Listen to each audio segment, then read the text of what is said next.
Hi, welcome back to Sophie's Books, or welcome if you're new here. I'm Sophie and today I have another recommendation video for you. This one is inspired by the TV series and character Wednesday. This video is also great for you if you're looking for some supernatural mystery thriller books with some spooky vibes.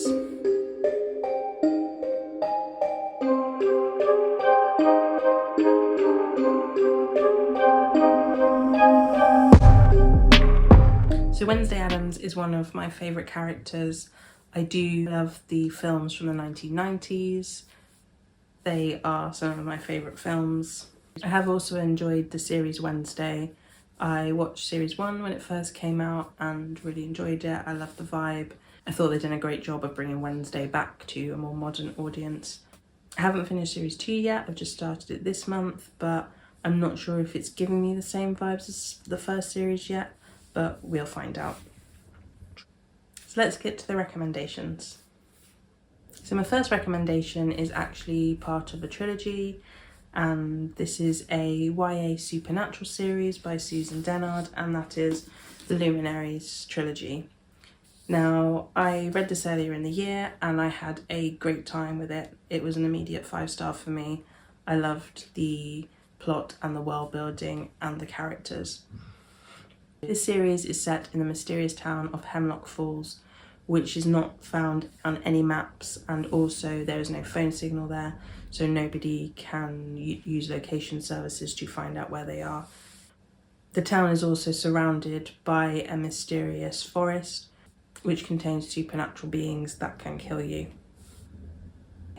So in Hemlock Falls there are various clans, and they are named after days of the week. So we have Monday, Tuesday, Wednesday, Thursday, Friday, Saturday and Sunday clans. And our main character is Winnie Wednesday. So I wonder if Susan Dennard got any inspiration for the character's name from Hocus Pocus and Wednesday. Perfect combination there. Winnie is desperate to be part of the Luminaries, who are basically demon hunters, so they go into the forest seeking out these supernatural beings and killing them and protecting the whole of the town from them. So it's a very great honour to be part of the Luminaries.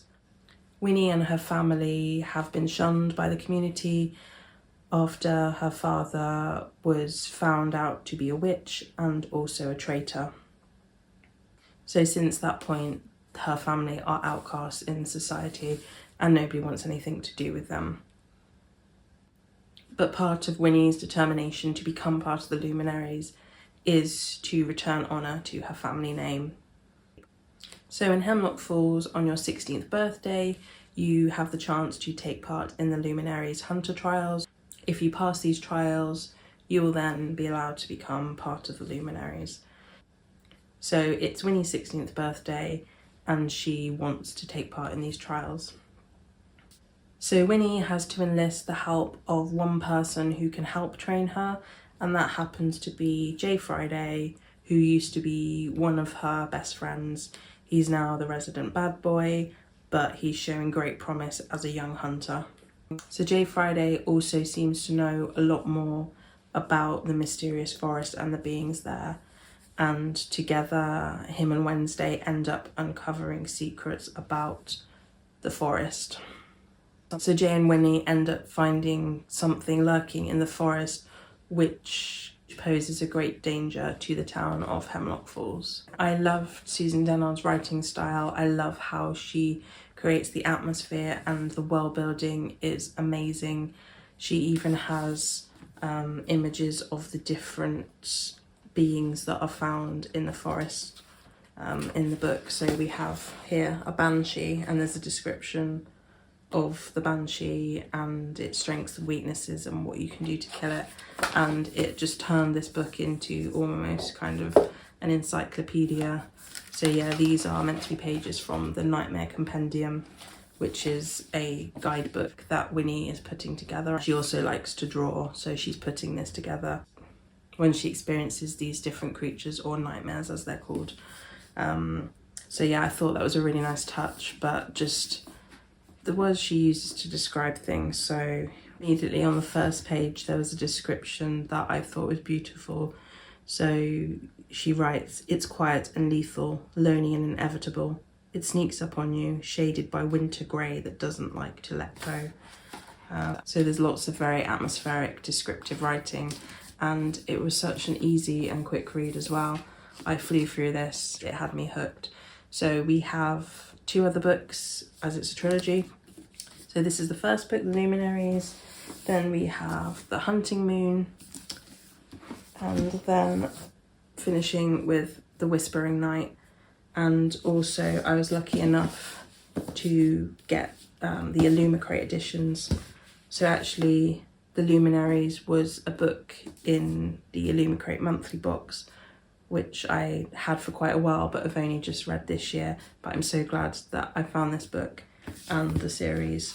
But these are just stunning editions, so beautiful sprayed edges, beautiful artwork on the front, but also they have like some weight to them. And these are just, honestly, these are stunning, beautiful books, some of my favourite.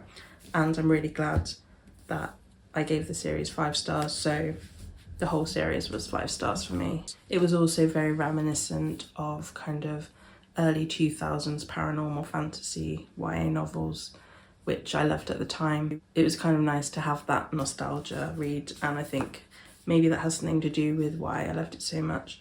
But yeah, definitely if you like YA supernatural fantasy and you're looking for really great world building, really great atmosphere, and I find the characters really relatable as well. Like I loved Winnie as a character, and her determination to kind of better herself and get out from under her family being shunned by the community.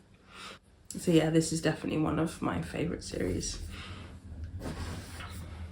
So my second recommendation is Book of Night by Holly Black.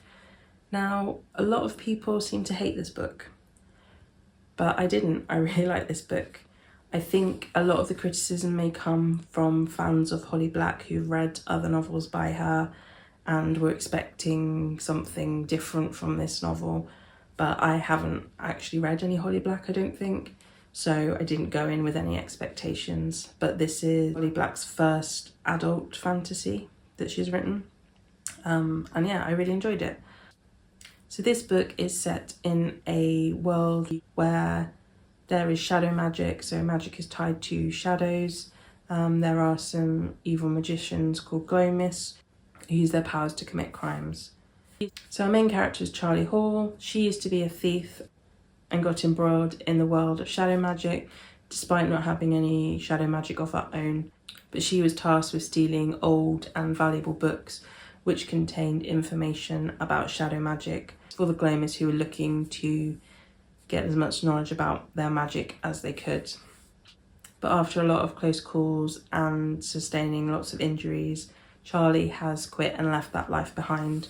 She now is a bartender and she lives with her sister Posy and also her lovely boyfriend Vince, who's helping her out with her rent and making ends meet. Her sister Posy is obsessed with magic and would love to have magic of her own. Her boyfriend Vince doesn't have a shadow, and this would normally indicate that someone has stolen his shadow. Now, Vince seems to be quite a minor character in this book for the first part, but he is quite integral to the story, so I'm not going to give anything away. But he does have a lot of backstory, which becomes key to the plot later on. So one day Charlie is witness to a murder. Then she gets pulled back into the criminal underground when a glow-mist called Lionel Salt is looking for a book called the Liber Noctem, and she has to go and get that for him. So she finds herself back in the world that she tried to leave behind. Admittedly, the plot and the magic system was quite complicated, and it did take quite a while to understand kind of what was going on. But as I said, I did really enjoy this. I enjoyed the magic system. I love the characters, and I think Charlie is not really meant to be a character that anyone likes, but I did really like her. And you see that she kind of ends up getting taken advantage of quite a lot, and she ends up finding herself in these situations that she doesn't want to be in, but she has to make the best of it. So So I guess this could be described as kind of a dark fantasy or mystery book. There is a sequel out called Thief of Night, which I'm really excited to read. I've already got a copy of that and hoping to fit that in the next couple of weeks or months. So next up I have Starling House by Alix E. Harrow. Now, I wasn't aware until literally a few minutes before filming this video that this is actually meant to be based on Beauty and the Beast, or a Beauty and the Beast reimagining, so I had no idea about that before. But this book is set in a mining town called Eden, and we follow our main character Opal. Now, she is living in a motel with her brother. Their mother died, I think, 11 years ago, so they are struggling to make ends meet. Opal is really desperate to give her brother Jasper the best chances in life, so she wants to get enough money so she can send him to a boarding school and get him out of Eden. Opal has strange dreams, and at times she dreams of this house called Starling House. Now, Starling House is a big gated mansion that has belonged to this family of eccentric wealthy people, and now the last heir of this fortune is living in Starling House. He's called Arthur, and he's shut away. The community don't like to talk about the house and they don't want anything to do with this house.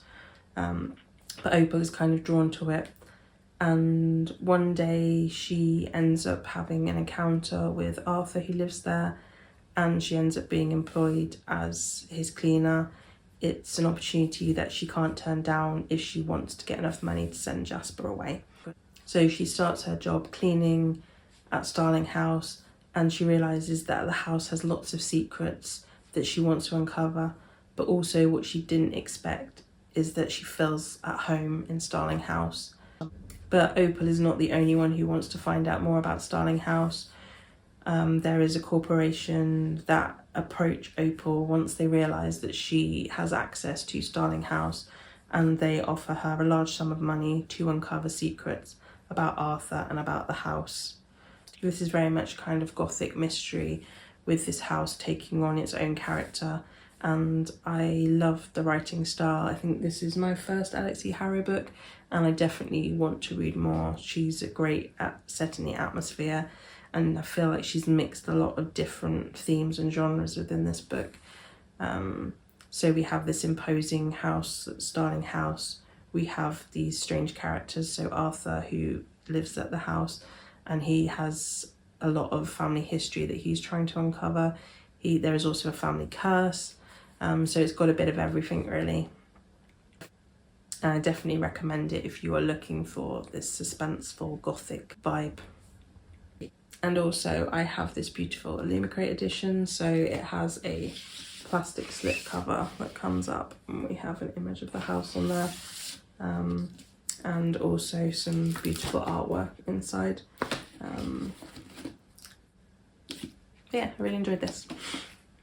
So my next recommendation is Wilder Girls by Rory Power. So this book is set in a school for girls, and they have been in quarantine for 18 months due to a virus called the Tox. So I think this school is situated on an island off of Maine, and these girls are all in quarantine.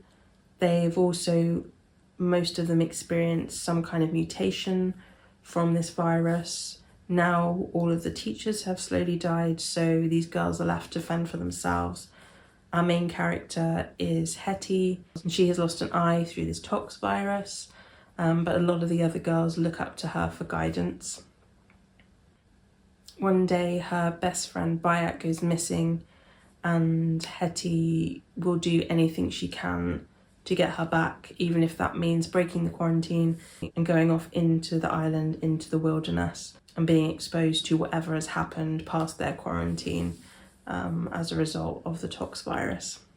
But yeah, this is a thriller about survival and the power of female friendships, and about these girls coming to terms with the fact that they are left to fend for themselves, and also their bodies are changing due to these mutations. So it's very much kind of a coming of age story set in a dystopic world. But yeah, I would recommend this if you are looking for that kind of story. So up next we have The Moth Diaries by Rachel Klein. Now this I think must have been written in early 2000s. Yeah, so first published in 2004, so it's quite old now. But I really enjoyed this. So this is told in journal format and set at an exclusive boarding school, and we're following an unnamed narrator who is a 16-year-old girl, and she is writing down all her most intimate thoughts in her journal. Our narrator becomes obsessed with her roommate Lucy Blake, and also Lucy's connection with a new student at the school called Anessa. So Anessa is mysterious and moody, and she has hypnotic eyes. There are rumours, suspicions and secrets surrounding Anessa and where she's come from. And also there occur a lot of ominous disasters. Fear starts to spread through the school, and it starts to become unclear what is reality and what is dreamed, as they kind of bleed together as our narrator becomes more and more obsessed with Anessa and Lucy. She is kind of fueled by her anxieties, fears and lusts as an adolescent. So as the story goes on and on, our narrator is convinced that Anessa is a vampire. And this one has an amazing tagline. So, Anessa is a vampire. She wants me and only me to see it. Her hand is guiding mine as I write these words.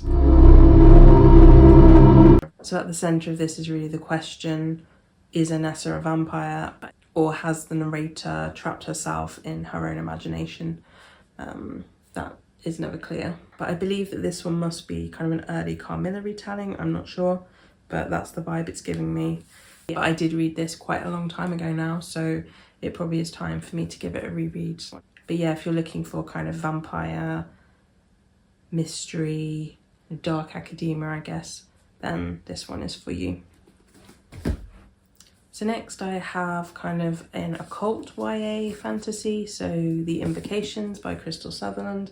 Now she is the author of, I think it's called House of Hollow, which I haven't read but I've heard great things about, so I'm hoping to read that soon, but I did really enjoy this one. So The Invocations is set in a world where only women can use magic, and the men who know about it are seeking to eradicate them. So 5 women have turned up dead. There are no fingerprints or nothing to tie a killer to any of these killings. We follow Zara, whose sister was one of the first victims of this killer. So she is looking to find out what happened to her sister and who is behind her killing. But in order to do that, she needs to find a curse writer. Then we also have Jude, who is very wealthy, but she's ended up tethering her soul to a demon, and she is looking to try and break the curse that she has. So she also needs a curse writer.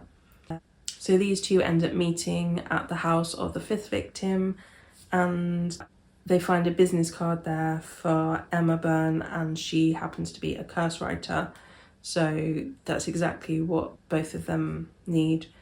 So these 3 women end up banding together to try and solve these murders before more are committed. I love the world building in this, and I also loved the 3 main characters, and they all have their own demons. In Jude's case, it's an actual demon that she's tethered herself to, but they all had their demons and baggage, and they came together and became closer through this, and I think it was just beautifully written. So if you want kind of a supernatural, occult, kind of YA, I guess more adult leaning fantasy, then I definitely recommend The Invocations. So next up I have another series, which is Mina and the Undead by Amy McCaw.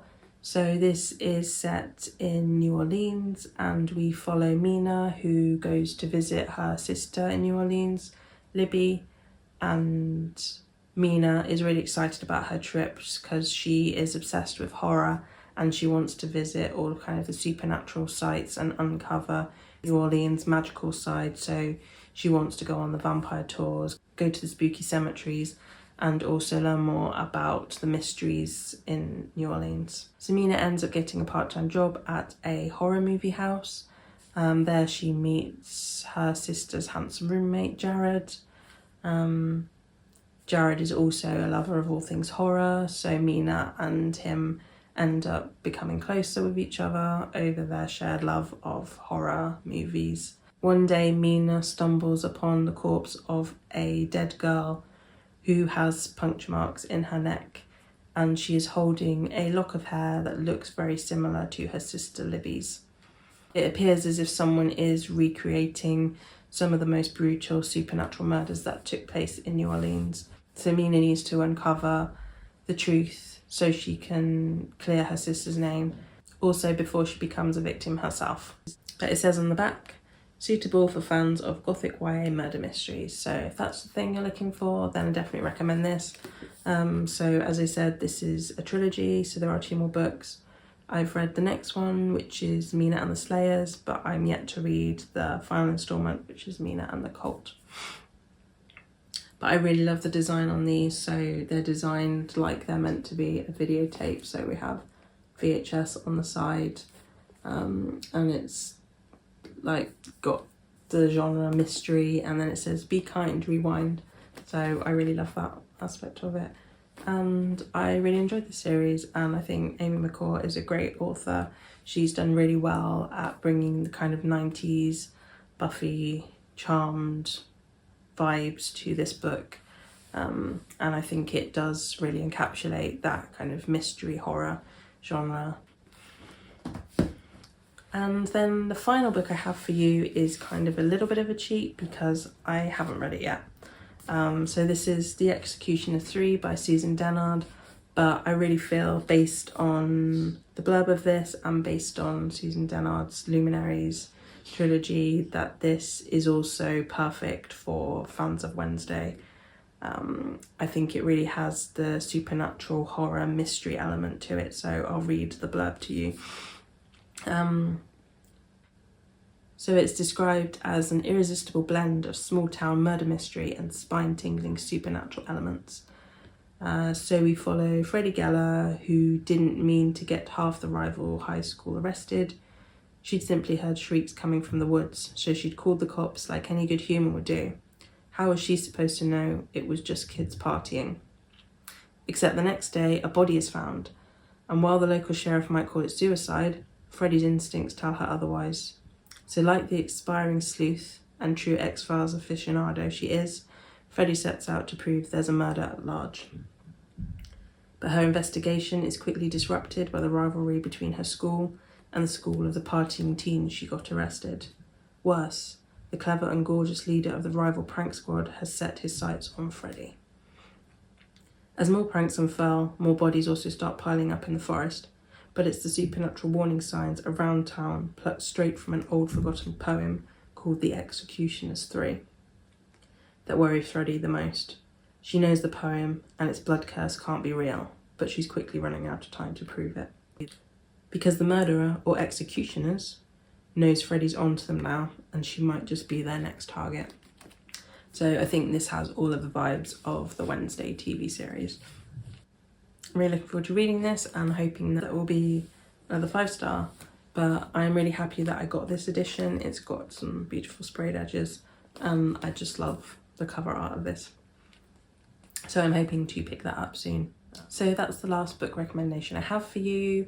I chose these books because I feel that they all have kind of the vibe of Wednesday. It might not necessarily be similar to kind of the plots of Wednesday, but I mainly did it for really the vibes. That's what I was going for with these. So I hope that you have found some new books that you would like to pick up soon. It would be great if you could let me know in the comments if you've read any of these, if you've enjoyed them, if you have any other recommendations that are similar, or if there's any that you're really excited to read. And if you got this far, thank you so much for watching. I really appreciate it. If you enjoyed the video, please give it a like and subscribe to my channel if you want to be notified about more of my content. I will see you next time. Thank you. Bye.